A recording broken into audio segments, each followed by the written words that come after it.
اعوذ باللہ من الشیطان اللعین الرجیم بسم اللہ الرحمن الرحیم نحمده ونصلی علی رسولہ الکریم وعلی آلہ الطیبین الطاہرین المعصومین المظلومین اما بعد بسم اللہ الرحمن الرحیم الذین آمنوا ولم یلبسوا ایمانہم بظلم اولئک لہم الامن وہم مہتدون تلک حجتنا آتیناها ابراہیم علی قومہ نرفع درجات من نشاء ان ربک حکیم علیم صدق اللہ العلی العظیم۔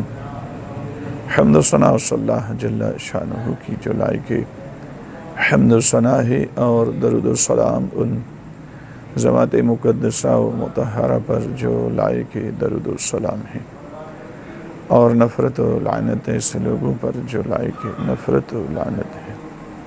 یہاں دوسرا حصہ اس کا کہ جو حضرت امام سید سجاد علیہ السلام پر ایک تہمت لگائی جا رہی ہے، اور دو اشخاص کی طرف سے، تو اس کا دوسرا حصہ آج آپ کی خدمت میں پیش کرنے کی سعادت حاصل کی جا رہی ہے،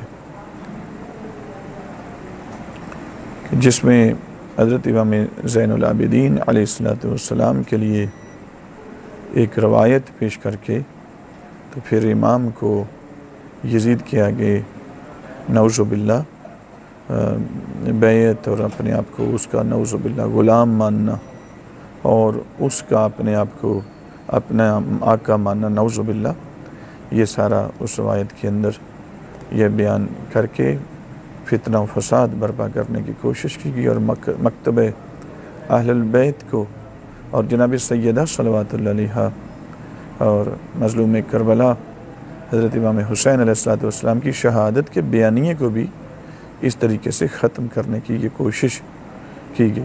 اس سلسلے میں آج دوسری ہماری بات آپ کی خدمت میں پیش کی جا رہی ہے، تو اس میں عرض کریں گے کہ مکتب اہل بیت کہاں پہ کھڑا ہے۔ یہ کل بھی عرض کی تھی، اس سے پچھلی گفتگو میں بھی پیش کیا جا چکا ہے کہ سرکار اہل البیت علیہ السلام کا جو مکتب ہے، اس مکتب کا موقف یہ نہیں ہے کہ جو حدیث بھی کتابوں کے اندر آ جائے وہی حجت ہے، نہیں، اس کے کچھ مسلمات ہیں، بھلے وہ کتاب کے اندر موجود بھی ہو، اگر وہ چیز مسلمات مذہب سے ٹکرا رہی ہے تو وہ کسی صورت بھی قابل قبول نہیں ہوگی، اس کی کوئی حیثیت نہیں ہے۔ اور یہ تو طے ہے کہ اہل البیت علیہ السلام پر حتیٰ آقا دو جہان حضور نبی اکرم صلی اللہ علیہ وآلہ وسلم کے اوپر بھی جھوٹ باندھنے والوں کی کثرت موجود تھی۔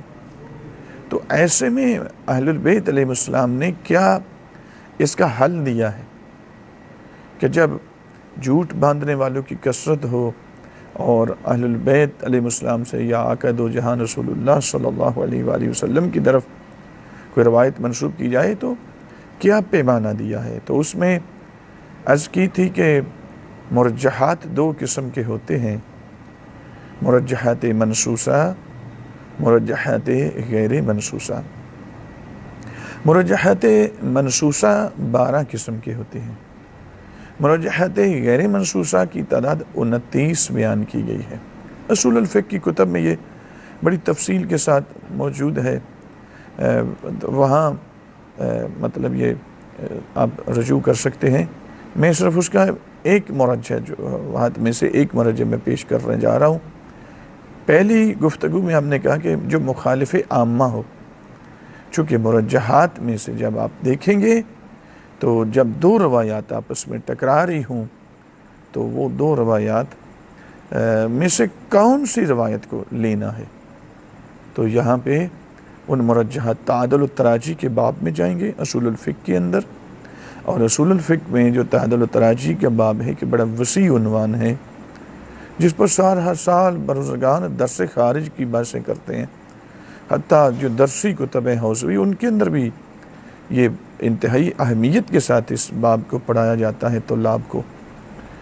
تو اس میں مثلا کون سی حدیث عکس کی جائے گی، کون سی حدیث کو ترک کیا جائے گا، کون سی حدیث قابل قبول ہے، تو اس میں ایک مرجع میں نے کل پیش کیا کہ مخالف عامہ ہو، اور ایک اس سے بھی پہلے جو مرجع ہے وہ ہے موافقت الکتاب، یعنی ایسی حدیث کہ جو ان دونوں احادیث میں سے قرآن کے موافق ہو، وہ عکس کرنا واجب ہے۔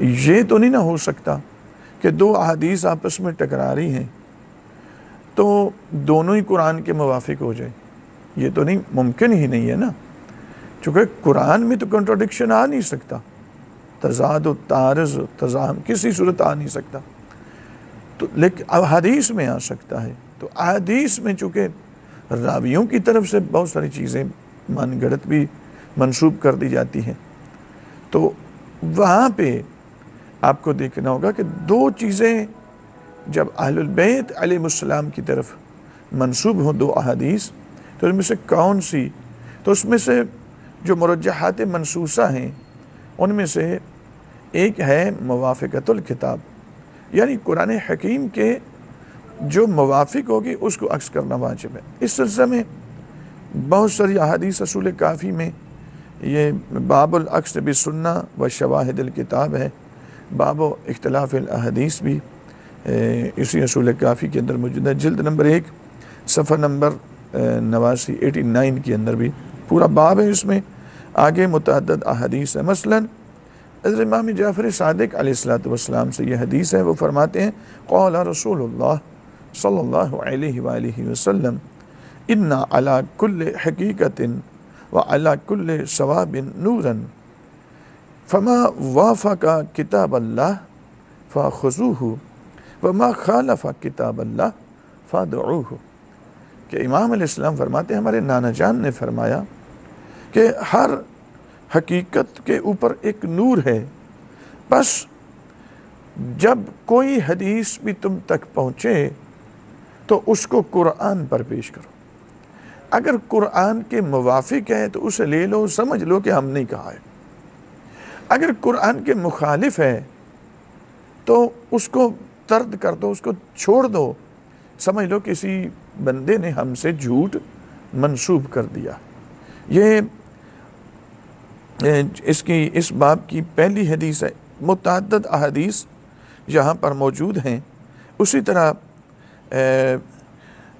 ابن ابی یعفور وہ کہتے ہیں کہ قال سألت ابا عبداللہ علیہ السلام، میں نے حضرت امام جعفر صادق علیہ السلام سے سوال کیا ان اختلاف الحدیث یرویہ من ناسک بہ ومنہم من لا ناسک بہ، کہ آپ سے دو راوی دو احادیث بیان کرتے ہیں، دونوں آپس میں مختلف ہے، مسئلہ ایک ہے لیکن ایک میں اثبات ہے ایک میں نفی ہوتی ہے، تو یابن رسول اللہ ہم کیا کریں؟ یہاں پر ہمارا وظیفہ شرعی کیا ہے، کس کو عکس کریں، کس پر عمل کریں؟ قال اذا ورد علیکم حدیث فوجدتم له شاہدا من کتاب اللہ او من قول رسول اللہ، میرے امام فرماتے وَإِلَّا فَالَّذِي جَاءَكُمْ بِهِ أَوْلَى بِهِ، کہ امام فرماتے جب ہماری کوئی حدیث تم پر پہنچے تو اس میں سے دیکھو کہ قرآن میں اس کے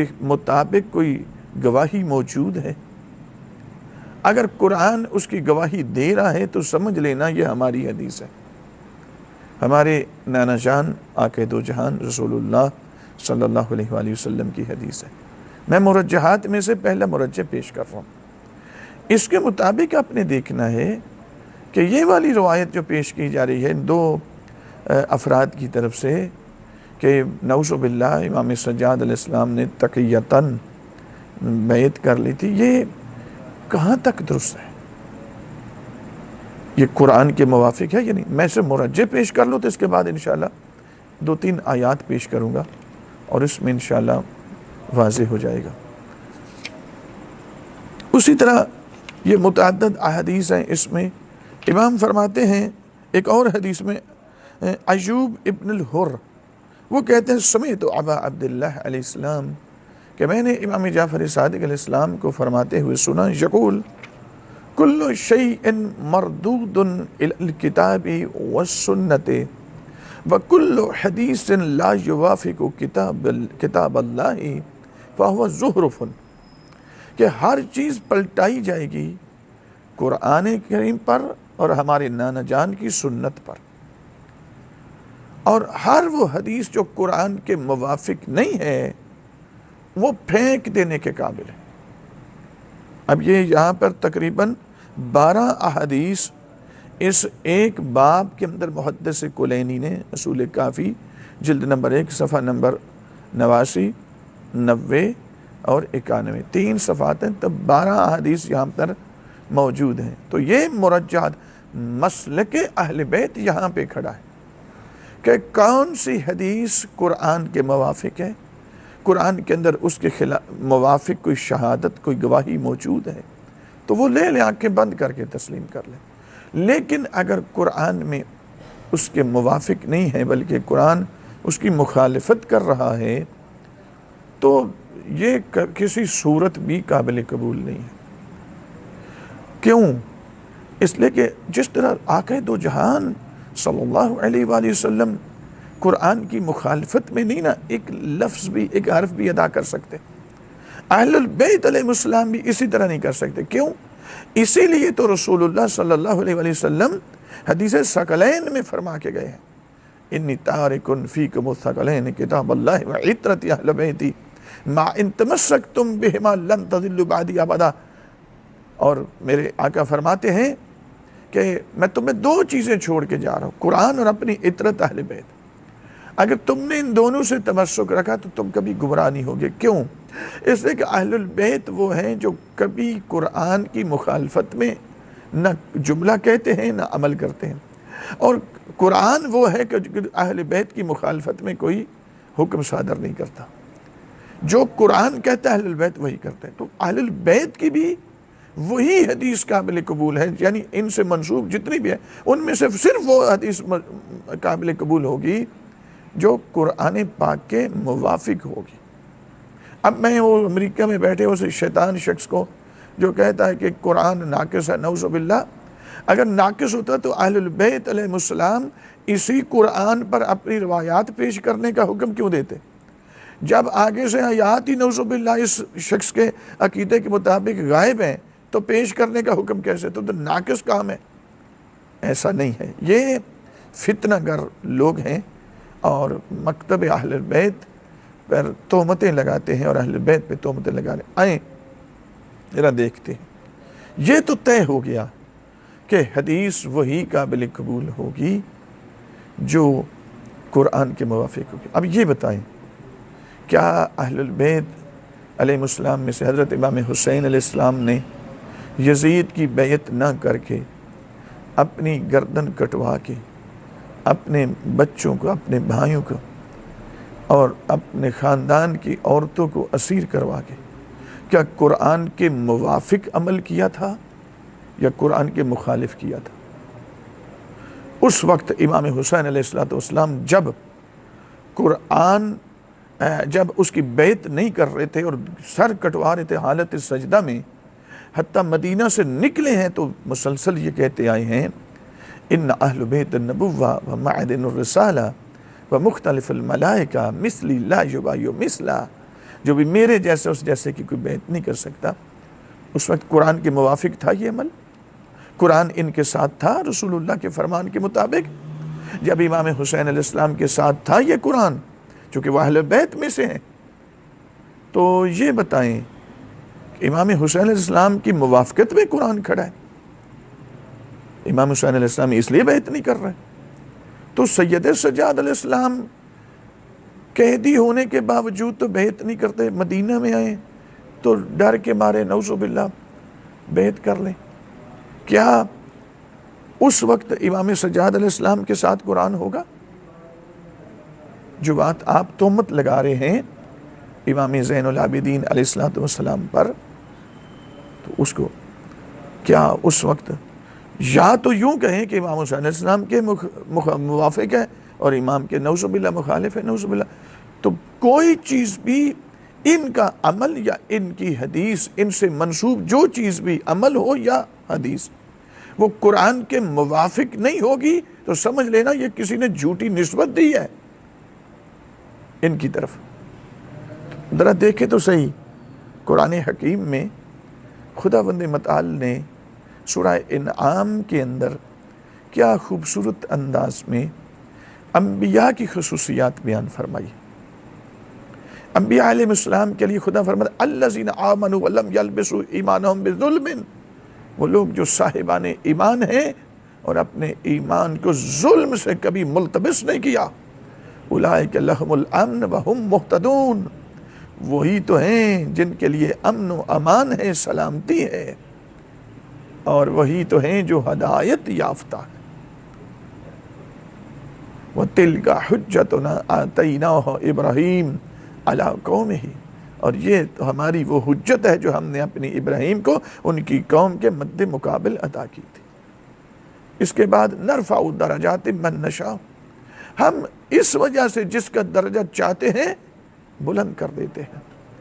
ان ربک حکیم علیم، اور تمہارا رب حکیم بھی ہے علیم بھی ہے. یہ حجت ابراہیم علیہ السلام کو عطا فرمائی، وہ ہدایت یافتہ ہے.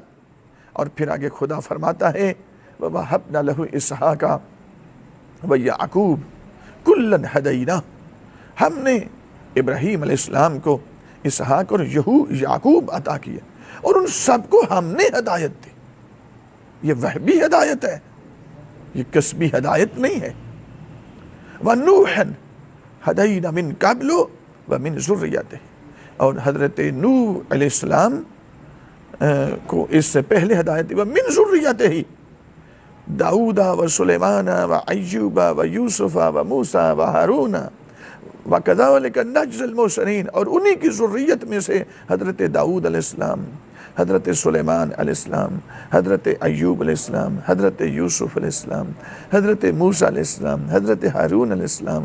خداوند متعال فرماتا ہے ہم نے ان کو ہدایت دی، اور جو یہ محسن ہیں اور محسنین کو ہم ایسے ہی جزا دیتے ہیں. وہ مہتدون ہوتے ہیں، ہماری طرف سے ہدایت ہوتی ہے. ایک لمحہ کے لیے بھی وہاں ذلت اور رسوائی نہیں آتی، ایک لمحہ کے لیے باطل کے ساتھ کمپرومائز نظر نہیں آتا ہے، باطل کے جھکنا نظر نہیں آتا. کلن ہدینا، یہ آگے آ گیا. پھر آگے یہ آیت نمبر 84 ہے سورہ انعام کی. پھر آگے آیت نمبر 85 میں خداوند متعال فرماتا ہے وَزَكَرِيَّا وَيَحْيَا وَعِيسَىٰ وَإِلْيَاسَ كُلٌّ مِّنَ الصَّالِحِينَ. حضرت زکریا علیہ السلام، حضرت یحییٰ علیہ السلام، حضرت عیسیٰ علیہ السلام، حضرت الیاس علیہ السلام، یہ سب کے سب صالحین میں سے ہیں. خدا ان کی ہدایت کے پر بھی ناز کر رہا ہے اور ان کے صالح ہونے پہ بھی ناز کر رہا ہے. وَإِسْمَعِيلَ وَالْيَسَعَ وَيُونُسَ وَلُوطَ، اور حضرت اسماعیل علیہ السلام، حضرت یسع علیہ السلام، حضرت یونس علیہ السلام، حضرت لوط علیہ السلام. وَكُلًّا فَضَّلْنَا عَلَى الْعَالَمِينَ، یہ ہیں جن کو ہم نے عالمین پر ان سب کو فضیلت عطا فرمائی. وَمِنْ آبائِهِمْ وَذُرِّيَّاتِهِمْ وَإِخْوَانِهِمْ، ان کے آباء میں سے بھی 18 انبیاء کرام علیہ السلام کے خداوند متعال نے ان آیات میں نام لیے ہیں، اسباب مثال ہیں. پھر فرماتا ہے ان کے آباء، ان کی ذریتیں، ان کے بھائی، وَاجْتَبَيْنَاهُمْ وَهَدَيْنَاهُمْ إِلَىٰ صِرَاطٍ مُسْتَقِيمٍ، ہم نے ان کو مجتبی بنایا، ہم نے ان کو ہدایت عطا کی صراط مستقیم کی. ذَلِكَ هُدَى اللَّهِ يَهْدِي بِهِ مَن يَشَاءُ، یہ وہ ہدایت ہے جو اللہ جس کو چاہتا ہے عطا کرتا. وَلَوْ أَشْرَكُوا، اگر ان میں سے بھی کوئی شرک کرتا، لَحَبِطَ عَنْهُمْ مَا كَانُوا يَعْمَلُونَ، تو جو عمل بھی انہوں نے کیا وہ سارے کے سارا حبط ہو جاتا. یعنی شرک، یہ خداوند متعال فرما رہا ہے آیت نمبر 88 میں، سورہ انعام آیت نمبر 88. ذرا اب دیکھیں انبیاء علیہ السلام کے کچھ مطلب ہر نبی کے دشمن ہوئے ہیں.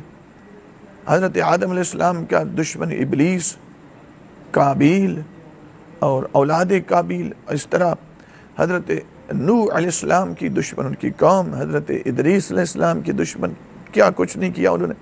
حضرت ابراہیم علیہ السلام کا دشمن نمرود ہے، نمرودی ہیں، نمرود بھی ہیں اور نمرودی بھی ہیں. حضرت موسیٰ علیہ السلام کا دشمن فرعون ہے، فرعونی بھی ہیں. یہ قارون، یہ حمام، یہ شداد دشمن ہیں، خدا کے دشمن ہیں، انبیاء کے دشمن ہیں. ان ظالموں نے اپنی ربوبیت کا اعلان کیا، اپنے اب کو خدا رب اللہ کہلواتے تھے یہ والے. کیا یہ تقیہ پہلی امتوں میں بھی تھا؟ یقیناً تھا.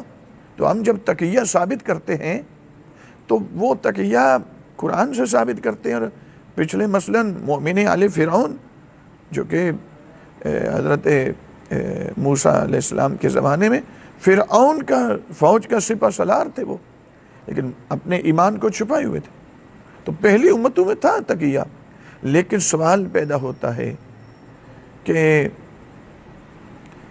ان انبیاء میں سے کسی نبی نے اپنے دور کے طاغوت کو ایک لمحہ کے کروڑویں حصے کے لیے کسی کو رب مانا ہو؟ ڈر کی وجہ سے، تقیہ کی وجہ سے، کسی وجہ سے مانا ہو؟ ہمت ہے تو ثابت کریں.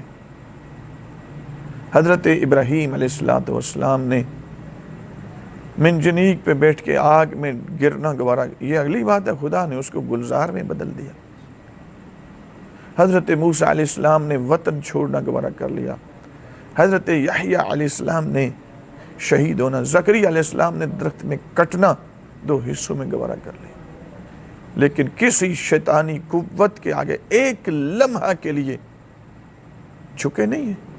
نہ اپنا آقا مانا، نہ اپنا رب مانا. ان شیطانی قوتوں کو. آئمہ علیہ السلام کے متعلق آپ جو کہہ رہے ہیں تو یقیناً ظاہر ہے یہ انبیاء پہ ہی پیش کریں گے آپ. اس کے علاوہ تو چارہ کو نہیں. کیوں؟ اس لیے کہ آقا دو جہان صلی اللہ علیہ وآلہ وسلم نے آئمہ کی مشابہت بیان ہی انبیاء کے ساتھ کی ہے. نہیں فرمایا امیر المؤمنین اراد ان ينظر الى آدم فی علمہ والى نوح فی حلمہ وإلى إبراہیم فی خلتہ وإلى موسیٰ فی ہیبتہ وإلى عیسیٰ فی زہدہ فلینظر إلى وجہ علی بن ابی طالب. اگر کوئی علم آدم کو دیکھنا چاہے، حلم نوح کو دیکھنا چاہے، خلت ابراہیم کو دیکھنا چاہے، ہیبت موسیٰ کو دیکھنا چاہے، زہد عیسیٰ کو دیکھنا چاہے تو وہ علی کو دیکھ لے. یہاں موسیٰ علیہ السلام کی ہیبت نظر آئے گی، ابراہیم علیہ السلام کی خلت نظر آئے گی. تو اس لیے ان کا موازنہ تو مشابہت انہی سے کی جائے گی. رسول اللہ نے خود پیش کی ہے. کیا کسی نبی نے تقیتاً ایک لمحہ کے کروڑویں حصے کے لیے کسی نمرود، کسی فرعون، قارون، حامان، شداد، کسی کو اپنا رب کہا ہو؟ تقیتاً ہی. ہمت ہے تو کریں، دکھائیں. قرآن پاک میں کوئی ایک آیت دکھا دیں. نہیں دکھا سکیں گے آپ. اور اس لیے خدا بند متعال فرماتا ہے آیت نمبر 88 میں کہ وَلَوْ أَشْرَكُوا لَحَبِطَ عَنْهُمْ مَا كَانُوا يَعْمَلُونَ. اگر یہ بھی شرک کرتے تو جو کچھ یہ کیا تھا نیکیاں، سب تبلیغات، جتنا صبر کیا مصیبتوں پہ، سب حبط ہو جاتا، ختم ہو جاتا. تو جب انبیاء علیہ السلام نہیں کر رہے تو یہ تو انہیں تو انبیاء کا وارث کہا گیا، انہیں قرآن کا وارث کہا گیا.